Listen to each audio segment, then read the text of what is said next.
All right. Good evening, students. We are going to study other class 12 physics और topic है हमारा capacitance of parallel plate capacitor. ठीक है, इस parallel plate capacitor में हमें ये जानना है कि इसकी कैपेसिटेंस किस किस बात पर डिपेंड करती है और कैसे इसको बढ़ाया या घटाया जा सकता है। सोचो, एक बात मैं बता रहा हूँ तुम्हें कि हम जानते हैं किसी भी कंडक्टर का जो कैपेसिटेंस होता है वो C equal to Q by B होता है। किसी भी कैपेसिटर का जो कैपेसिटेंस होता है वो क्या होता है, C equal to Q by V होता है।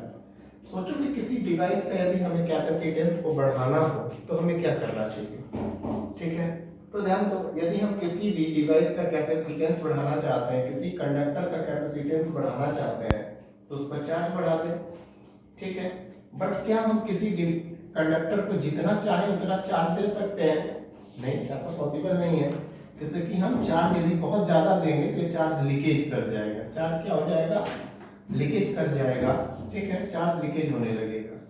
तो दूसरा तरीका हमारे पास बचता है कि हम क्या करें, इसके कैपेसिटेंस को बढ़ाने के लिए हम इसका पोटेंशियल को डिक्रीज कर दें। यदि पोटेंशियल डिक्रीज हो जाएगा तो कैपेसिटेंस क्या हो जाएगा? बढ़ जाएगा। और जब कैपेसिटेंस बढ़ जाएगा तो हम उस कैपेसिटर पर और एक चार्ज को स्टोर कर पाएंगे। यदि हमें किसी डिवाइस पर, किसी कंडक्टर पर यदि चार्ज स्टोर करना हो, ठीक है, किसी कंडक्टर पे चार्ज स्टोर करना हो तो हम ज्यादा चार्ज देंगे तो ये लीकेज करेगा। यदि ये लीकेज करने लगेगा तो हम क्या टेक्निक अपनाएं कि वो चार्ज लीकेज ना हो और हम ज्यादा से ज्यादा इसकी कैपेसिटेंस, इसकी स्टोरेज क्षमता को बढ़ा पाए। तो वो तरीका क्या है हमारे पास, उसके पोटेंशियल को डिक्रीज कर दें। ठीक है, अब हम इस चार्ज को ज्यादा से ज्यादा स्टोर करने के लिए हमने क्या लिया, एक पैरेलल प्लेट कैपेसिटर लिया। ये कैपेसिटर क्या है? Capacitor is a device, capacitor is a electric device which is store of electrical energy. ध्यान देना, ये चार्ज स्टोर नहीं करता, ये इलेक्ट्रिकल एनर्जी स्टोर करता है। लेकिन बच्चों को, बहुत जगह टीचरों को भी ये कंफ्यूजन रहता है कि नहीं ये चार्ज स्टोर करता है। नहीं, कैपेसिटर में नेट चार्ज जीरो होता है। कैपेसिटर में नेट चार्ज क्या होता है? जीरो होता है। ये एनर्जी को स्टोर करता है। आगे हम इसको प्रूव भी करेंगे कि एनर्जी स्टोर करता है। क्लियर है? तो C equal to Q by V से हम अब बताओ कि मैंने एक प्लेट लिया और इस प्लेट को चार्ज कर दिया। चार्ज करने के बाद मैं ये चाहता हूं इसको मैं और चार्ज दे पाऊं, लेकिन और चार्ज दूंगा तो लीक कर जाएगा, तो लीकेज हो जाएगा। तो इसके कारण मैंने किया क्या कि इसके सामने एक न्यूट्रल प्लेट मैंने रख दी। तो जैसे ही मैंने न्यूट्रल प्लेट रखा तो इसके इंडक्शन से ये नेगेटिवली चार्ज हो गया और इस तरफ पॉजिटिव चार्ज आ गया।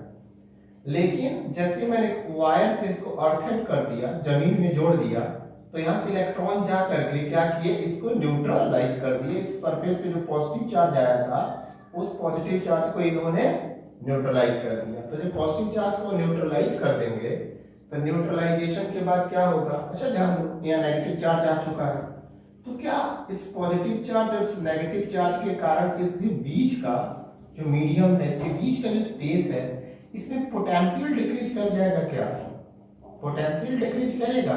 ऑब्वियसली डिक्रीज करेगा। ठीक है ना? क्यों? क्योंकि इसके बीच का इलेक्ट्रिक फील्ड घट गया, इसके बीच का इलेक्ट्रिक फील्ड घट गया। और एक टेक्निक की बात करते हैं और इस टेक्निक सोचते हैं कि इसके अंदर हम क्या करें, कोई डाइइलेक्ट्रिक सब्सटेंस फील्ड कर दें। क्या कर दें? एक डाइइलेक्ट्रिक सब्सटेंस इसके अंदर फील्ड कर दें। अब ये क्वेश्चन बनता है कि भाई ये डाइइलेक्ट्रिक सब्सटेंस क्या है? ठीक है ना? तो ये इंसुलेटर है। डाइइलेक्ट्रिक जो सब्सटेंस होता है वो एक्चुअली में क्या होता है, एक इंसुलेटर होता है। और जब हम इस इंसुलेटर को इस कैपेसिटर के अंदर यहाँ फिट करेंगे तो होगा क्या, ये इलेक्ट्रिक फील्ड को घटा देगा। हम जानते हैं ना कि दो प्लेटों के बीच यहाँ पर कुछ इलेक्ट्रिक फील्ड होता है और वो इलेक्ट्रिक फील्ड हम किस फॉर्मूले से निकालते हैं? तो electric field between the plates होता है sigma upon epsilon not. Sigma upon epsilon not होता है। ठीक है, यदि इसके अंदर हम एक डाइइलेक्ट्रिक स्लैब डाल देते हैं तो उस केस में जो इलेक्ट्रिक फील्ड होती है कंप्लीटली पूरा मैंने भर दिया डाइइलेक्ट्रिक स्लैब, मैंने एक इंसुलेटर भर दिया, तो अब नया इलेक्ट्रिक फील्ड इसके बीच में क्या हो जाएगा, E बराबर, ठीक है ना, E नॉट बाई के। जहां E नॉट क्या है, तो जब ये खाली था उस समय का इलेक्ट्रिक फील्ड, और के क्या है, इसको बोलते हैं डाइलेक्ट्रिक कांस्टेंट। आपको याद होगा कि मैंने पढ़ाया होगा रिलेटिव परमिटिविटी। तो रिलेटिव परमिटिविटी बराबर होता है मीडियम की परमिटिविटी अपॉन में क्या होता है एप्सिलॉन नॉट एयर में परमिटिविटी। इसी को हम के बोलते हैं, इसी को क्या बोलते हैं, के बोलते हैं। तो ये के टाइम्स क्या हो गया, जब ये डाइलेक्ट्रिक स्लैब नहीं था तो इलेक्ट्रिक फील्ड इसके बीच में कितना था, इलेक्ट्रिक स्लैब डालने के बाद इलेक्ट्रिक फील्ड कितना हो गया, तो के टाइम्स डिक्रीज कर गया।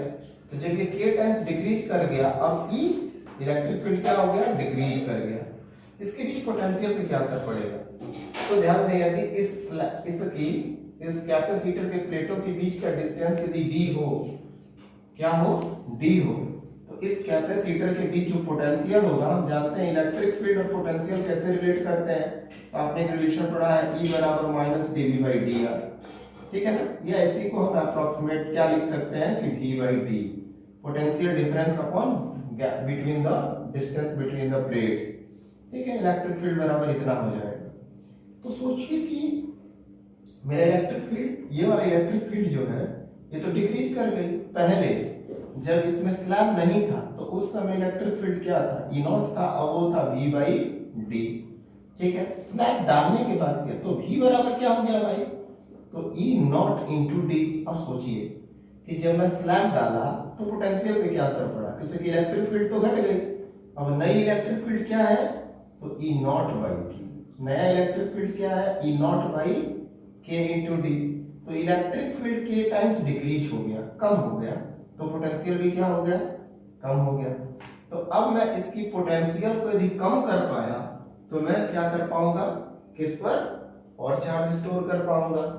तो कैपेसिटर एक ऐसा टेक्निक है, एक ऐसा डिवाइस है जो क्या करता है कि मोर इलेक्ट्रिकल चार्ज को स्टोर कर पाता है, ज्यादा से ज्यादा, बिना कैपेसिटर, बिना उस कंडक्टर की, बिना लेंथ चेंज किए, बिना उसका शेप और साइज बदले, ठीक है, इसके ज्योमेट्रिकल कंस्ट्रक्शन में बिना चेंज किए ऐसा हो पाता है, ठीक है।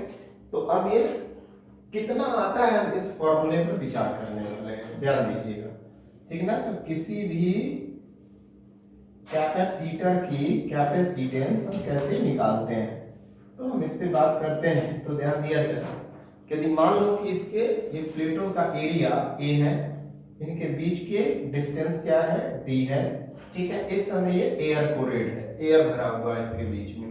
तो भाई कैपेसिटेंस निकालने का कॉन्सेप्ट तो यही है, इसको इक्वेशन फर्स्ट मान लिया जाए। अब हम इसके बीच का पोटेंशियल डिफरेंस निकालते हैं। तो हम क्या निकालेंगे, potential difference between the plates of capacitor, ठीक है।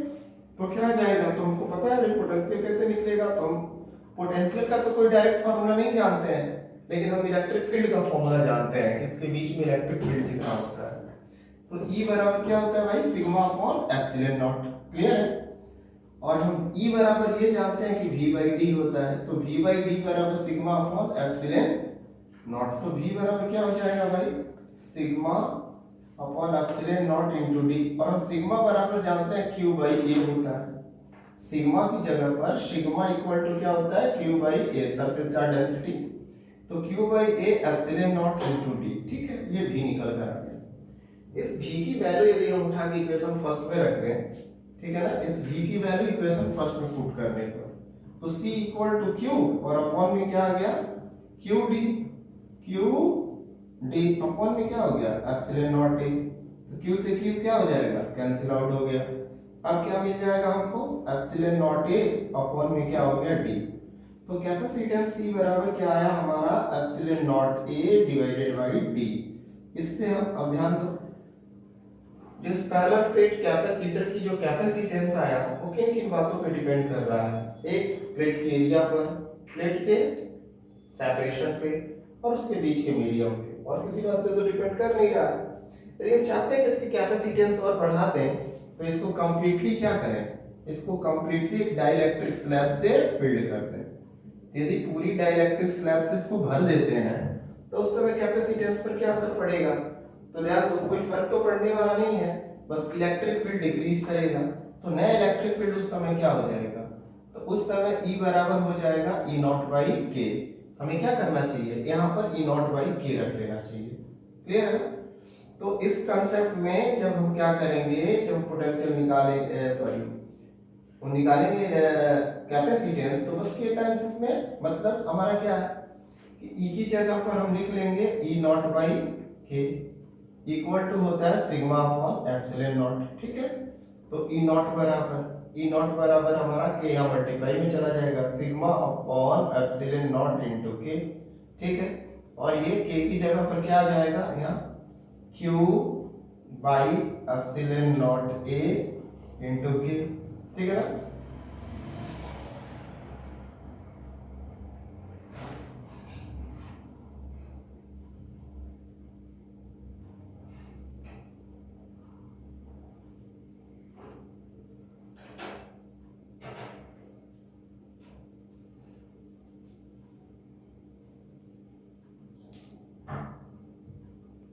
एक मिनट, हाँ लिसन।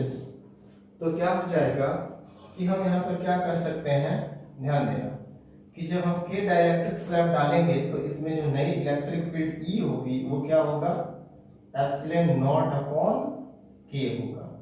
ठीक है, तो जब एप्सिलॉन नॉट अपॉन के होगा और हमारा पोटेंशियल बराबर क्या होता है, पोटेंशियल बराबर हमारा क्या हो जाएगा, तो इस स्लैब नियर डी और इनके बीच का इलेक्ट्रिक फील्ड, तो बीच का इलेक्ट्रिक फील्ड कितना है, तो ये है हमारा एप्सिलॉन नॉट अपॉन के और इनटू में डी। एप्सिलॉन नॉट की वैल्यू कितनी होती है, sigma by epsilon not, sigma upon epsilon not into D, ये के बराबर, तो सिग्मा बराबर क्या हो जाएगा, क्यू डी अपॉन के एप्सिलॉन नॉट ए। सही है, अब ये उठाकर हम क्या कर देंगे, v की वैल्यू निकल गई, तो जब v की वैल्यू निकल गई तो यहाँ रख लेना इसी फॉर्मूले में, तो c इक्वल टू क्या आ जाएगा, q अपॉन में q d upon k epsilon not a। सही है, q से क्यों कैंसिल आउट, ये चला गया ऊपर, ये क्या हो जाएगा k epsilon not a by, हमने क्या देखा यहाँ जितना कैपेसिटेंस था इससे ये k टाइम्स इंक्रीज कर गया, तो यदि हम कोई डाइलेक्ट्रिक स्लैब इंट्रोड्यूस कर देते हैं तो उससे कैपेसिटर की कैपेसिटेंस क्या हो जाती है, इंक्रीज हो जाती है। कितने टाइम्स, तो k टाइम्स। k क्या है, constant of dielectric slab. Thank you, have a nice day.